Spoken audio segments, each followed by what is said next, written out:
बाबा मोरे मड़ई में बियाह कइले, कोठा में गामनमा कइले हो।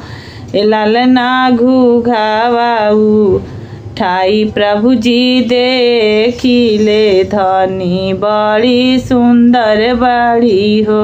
बाबा मोरे मड़ई में बियाह कइले, कोठा में गामनमा कइले हो। ए लाल ना घुघावाऊ ठाई प्रभु जी देखिले, धनी बड़ी सुंदर बाड़ी हो। जनी करी ए धनिया घर आंगन, जनी बारातनमा धोई हो।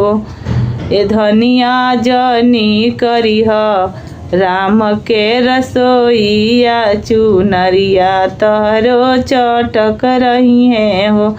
जनी करी ए धनिया घर आंगन, जनी बरातनमा धोई हो। ए धनिया जनी करी राम के रसोईया, चुनरिया तहरो चटक रही है हो। ए करी ए प्रभु जी घर आंगन के हो, बरतनमा धोई है हो।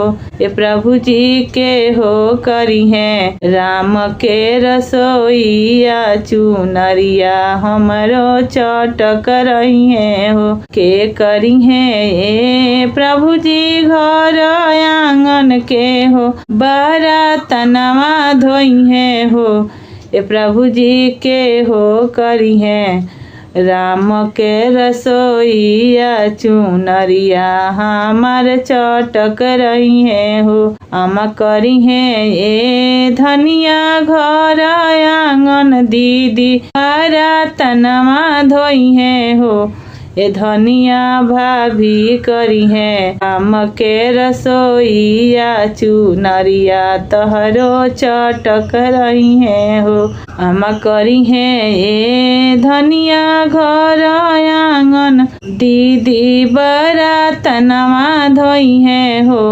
ए धनिया भाभी करी है राम के रसोईया, चुनरिया तहरो चटक रही है हो। मराऊ रे प्रभु जी मरी जाई है, दीदिया ससुरवा जाई है हो।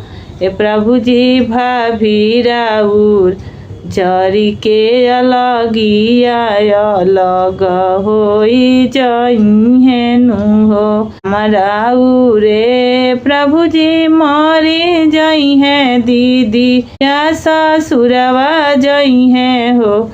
ए प्रभु जी भाभी राउर जरी के अलगिया, अलग होई जाई है नु हो। मोरे मड़ई में बियाह कइले, कोठा में गामनमा कइले हो। ए लाल ना घुघावाऊ ठाई प्रभु जी देखिले, धनी बड़ी सुंदर बाड़ी हो।